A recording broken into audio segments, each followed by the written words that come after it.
Welcome to Gifted Underachievers, the podcast for mid-level creatives with delusional ambition. You are listening to a song called March Through the Forest by Doug Harrison, a friend of GU and a gifted achiever.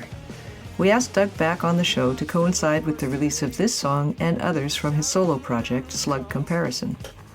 In this conversation, we talk about navigating the prepackaged dreams and expectations of the music industry, longevity as a byproduct of realism about the work involved in being a musician, the gift of persistence and trusting in the process of getting better, ways to create space for your work and daily life, the value of mentorship, and separating the ideas of art and money. Hope you enjoy.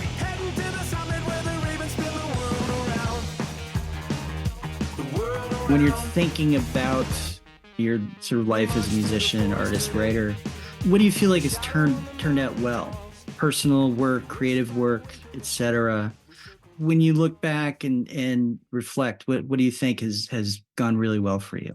I'd say that just being able to continue to make albums for as long as I have, which is over 25 years now, and sort of still have that same spark, that same fire to want to do it. For me, that's something that's really, I feel lucky to have that. I know not everybody has something like that sticks with them for so long. Like some people get really into it for a while, then they move on to something else. And so for me, that's something I feel lucky to have. I mean, you've got a body of work, right? Yeah. And it's sort of like the hiking metaphor is going up the mountain. And while you're going up, if you only look ahead, you only see kind of the hill in front of you, right? But it's nice to kind of reflect back and say, oh, we've covered some ground. We started at a beginning place where we didn't know we have these hopes and these dreams, and now here you are, and it feels like a pretty cool place to be. You're pretty happy, generally speaking. Yeah, well, I like to do what I do, and I've managed to figure out a pattern of life where I can continue to do it. And I know that's what I need to sort of sustain a good feeling about life. So, what would you say to the 25-year-old, musician guy who comes up to you and says, hey, I see everything that you're doing. I see your reviews. Hear your music. It sounds really tight. How do I get there? That's where I want to go. What's your advice? Ooh, that's tough. Yeah. And I have thought about that just on my own as well. Just like, what the heck could I have told myself to have made things go better? Yeah, it's really hard because I feel like when I was starting out, I was just not very good singer, just an okay guitar player. And there was no reason for me to be this passionate and dedicated to music. There objectively wasn't. And, a few people were even forthcoming enough to say that. And though I didn't appreciate hearing it, for whatever reason, I kept going. Yeah. And I feel like if I could go back in time with the skills that I have now and be 20, and then I think things could be moving more quickly, sort of career-wise, or however you want to see it in that sort of rock musician world. Uh-huh. That's cool, because I was just flashing back when James was asking the question. I was just thinking that you sort of recalibrated your goals, with Sam, and just maybe not overtly, but the goal became, let's just learn how to write a good song and do that a few hundred times or a few dozen times or however many times you've written good songs. And so that's, that's the kind of advice you hear from mature creatives to younger ones, is just really learn your shit, learn how to do it. Mm-hmm. Yeah. And like when you're starting off as a rock musician, right, there's so much tied in with the music. So there's a whole lifestyle that you're being sold, and big dreams and sort of all these expectations that are sort of put on you and that you expect for yourself and you hope for. But yeah, I think maybe after 15 years, I just completely let go of that sort of prepackaged dream and was like, no, this is actually really about writing music, recording music, and just sharing it with people like on this small scale. And that's enough to sort of keep me fed in that way. Yeah. Mhm. Cool. Yeah, it's interesting. So in the 90s, played it in very small, low key band kind of thing, but it's like there was definitely a lot of people who they viewed music as like almost easy, right? Like it's just I'm going to do it and it's going to lead to whatever it is I want. Yeah. And usually it's really internalized kind of stuff. But they're not able to press through, right? When the challenges come up and it gets really tough and it becomes and feels like work, because I think for a lot of people, that's kind of ultimately what they're avoiding. And I know writers who are like that, or not writers now, but people are thinking, oh, I'll be a writer and that'll be easier than getting up and going to work. But the fact of the matter is, no, I don't want to say it's a job, but you got to do the work and you've got to put in your time. And it's really cool to me that you had, when you're trying to figure out playing the guitar, which you can play very, very simply power chords and leave it at that, or you can really get into the nuance of the instrument, which takes a lot of study, a lot of practice, a lot of dedication. And having people sort of saying, I don't think you're that good. And you say, no, I can get good. Right. And that didn't stop you. And was there just something about you or your idea of what was going to happen that felt different? What made you more willing to do the work? Or what for some people it's just obstinacy, fuck you. You're saying I can't do it. I'm going to go wrong. You know? Yeah, I don't think it was obstinacy necessarily, although I'm sure it was a factor. I mean, I think that's like when we're talking about gifted underachievers, I think maybe my gift is just to be able to continue to work at things. Yeah. And trusting in the process of getting better. Just knowing that if you keep doing it, you're going to get better. And that's just the way it is. You just put in the time, and you're also doing it because you enjoy doing it. And so it's not like something that you're going to dread at all.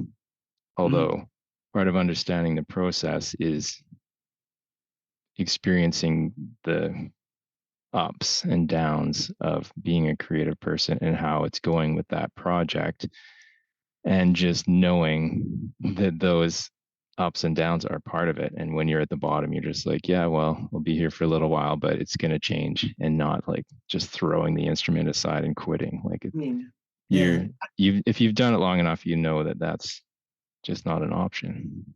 Yeah, I was going to ask, how did you know it was going to change? And I think that's that piece of that's the experience, right? Mm-hmm. Yeah. Even just life experience.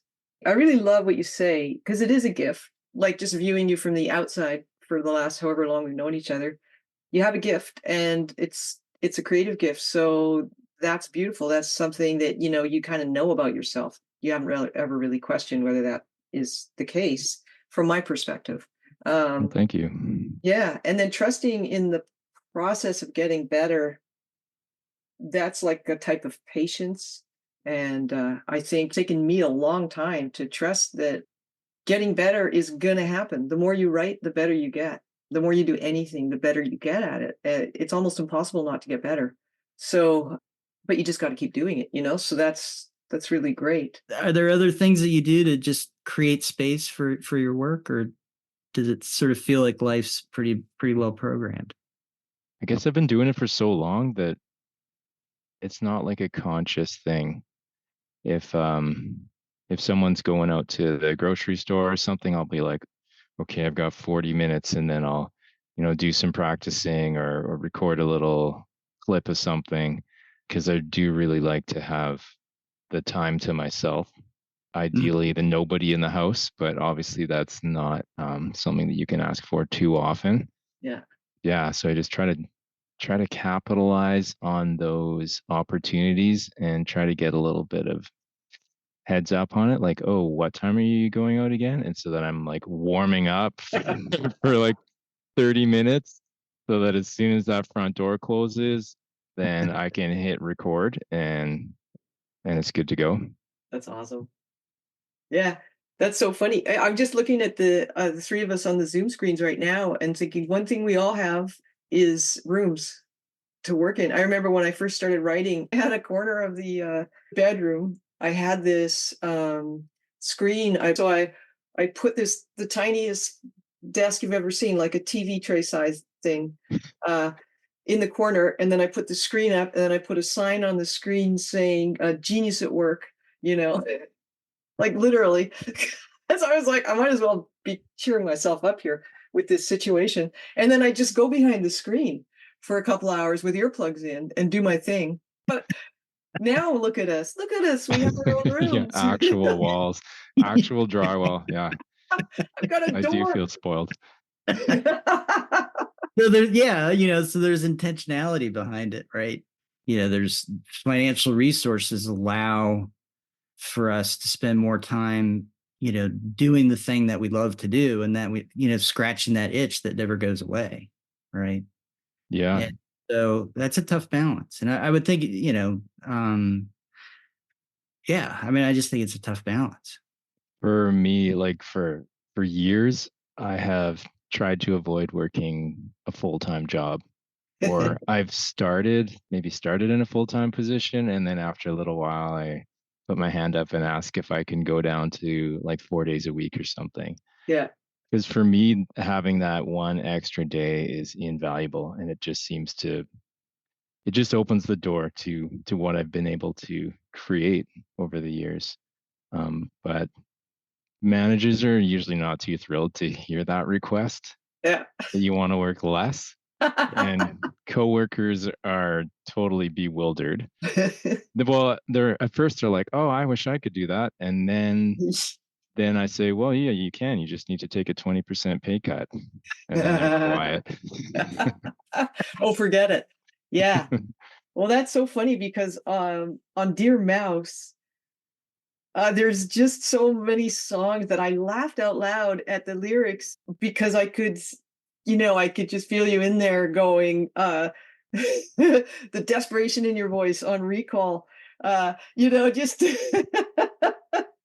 the season to live. That one really made me laugh out loud because, institutional layoffs. But I just feel like there's this, you're really expressing kind of a universal thing that creative people deal with, which is they have to pay the bills, and they also have this equally, if not more important, drive to do their thing, and the fact that you've turned it into art is really, really cool. It's funny how I'm at a stage where I'm trying not to let too much of that get into the music, but it's my life, so it just finds a way in there, right? So it's like, okay, now I have a song about getting laid off. Just not your typical. Yeah. What about what is it called? Dying on a Hill? Dying on a Hill of Cubicle Window, Steel, and Concrete. Yes. Just anyway. So it is cool. The some of that, that feeling has worked its way into the lyrics or started in the lyrics or whatever. It's just they're so much themselves, those songs, that now that you put it that way, I can see that the letting them become what they needed to be has totally worked. It's kind of opened things up, for me as a listener anyway. And I've loved your previous albums, and I'm just like, wow, this one I agree with the reviewers. This one, latest and greatest. Thank you. Yeah, it's just so cool. And I would love to see a live show, but I can understand you're all in different places. It takes so much money to float the sort of PR and just getting out there part of, it's one thing to release your work into the world, and it's another thing to physically and financially support the kind of the celebration of your work, the public celebration, and the chance for fans to come and just see you guys perform. Yeah, I'm thinking back to one question, James, that you asked about, like the advice that I would give to myself like 25 years ago. And I just think that if we had had like a producer or manager or something at that point to just like speed things up, speed the learning process, like in terms of songwriting and production and stuff, we could have maybe gotten better quicker. Someone who's already seen it all and can right away just identify where the weaknesses are. I mean, just basically like the job of a developmental editor, but for music. Yeah, cool. Yeah. Well, we have a segment where we talk about mentors. And, when I first started writing, I was very much aware of the fact that I didn't know anything about being a writer. And I thought if I can find, I don't think I thought of it as like I need a mentor, but that's what it was. I was like, if I could find somebody who can kind of be like that mentor to sort of show me, here's the traps, here's the things to look at, it would have been so much easier. But that person just didn't exist for me. Yeah. It did for a lot of other people. And it was like it accelerated their careers while I had to constantly figure everything out. Yeah, I could see that. Yeah, and I feel like in the writing world, it's more common to have a mentor probably, or there's like writing instructors all over the place. I think mentorships for sure. Yeah, I mean, it's if you get an MFA and you can kind of do that pathway, then it's almost becomes to the professors and the programs and the teachers benefit to make sure the students succeed so that they can turn around and market that success. But if you're kind of out there on your own and you don't have a lot of money, you're really pretty hard pressed. It's either going to be a family connection or somebody really likes you. Which sounds a bit ominous. Yeah. But yeah, and with music, it's like when you're 20 and in a band, you're not looking for a mentor. You're full of arrogance and you don't want to listen to anybody, right? So it's like the thing you need the most, you're pushing the hardest against at that point in time. Unless some magical record label comes down to snap you up and then they're just sort of shaping you and, dangling money and lifestyle for you. But to even get to that point, you'd have to already be like fantastic. Yeah. The one thing, thinking back about what you're saying, I really like that you've found a way to have a career in music that does not rely on that whole sort of support ecosystem that so many other bands really have to rely on. It's like you're really cutting your own path in a way. And I think that's really cool. It's opening up opportunities for music because I think a lot of people would have this idea like, oh, it's something I'd love to do and I goof around with it, but never feel like it's something they can do. Because it's like, oh, you got to get the whole band, you've got to be able to tour, you've got to do this and this and this and this. And it just feels impossible and overwhelming. So there's so many reasons to stop. Yeah. Like when you're thinking big like that, and it's just like, okay, well, how are we all going to get time off work for the same 2 weeks or whatever? Like, it's just like, okay, that's another deal breaker right there. I guess we can't do it. Like, there's just, it's just constant. Obstacles. Yeah. But yeah, I mean, like when I was talking about like after doing it for 15 years, I pretty much like let go of that dream of rock stardom or whatever. At that point, I just completely separated music and money. Yeah. And was just like, this is stupid. Like we've been doing this for this long and it's just like thousands and thousands of dollars in the hole with every album. It is not a good way to try to make money or a career out of. Like, we need to separate those two ideas and just let them be parallel. That's so smart. That's a really big deal. That's really, really, really, that's kind of profound. I was at the bank the other day, and for whatever reason, the teller asked me, she goes, "What do?" And I said, "I'm a ghostwriter." And she's like, oh, that must be really cool. I'm like, no. And I just, basically had my ass kicked by this person who's like, like the world's expert in empathy and compassion is like driving me nuts. And and I'm just like, oh my God.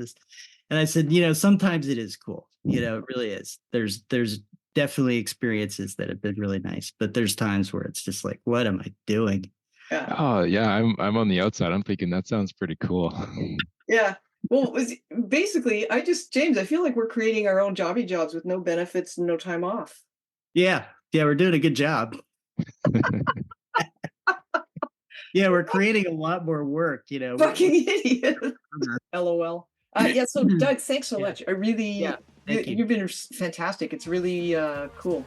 Oh, thank you. Well, yeah, I really appreciate you having me on and pumping up the album a bit. Like that's my goal right now. Yeah, fantastic. Well, the timing could not be better. Yeah, that was perfect. All right. Well, take care, you kids. Thanks for listening to Gifted Underachievers, the podcast for mid-level creatives with delusional ambition. We loved having our Gifted Achiever guest, Doug Harrison, on. For more on Doug's music, check out our website at giftedunderachievers.substack.com. Until soon.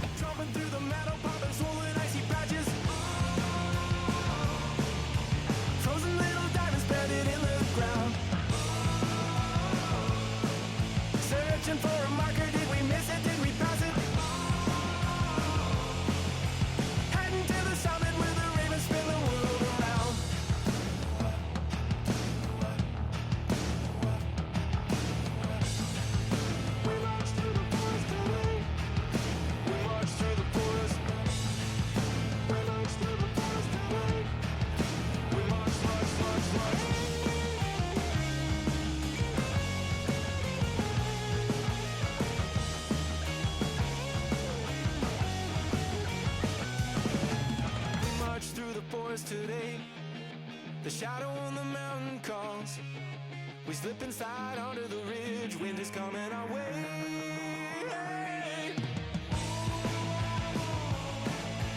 Temperature is falling.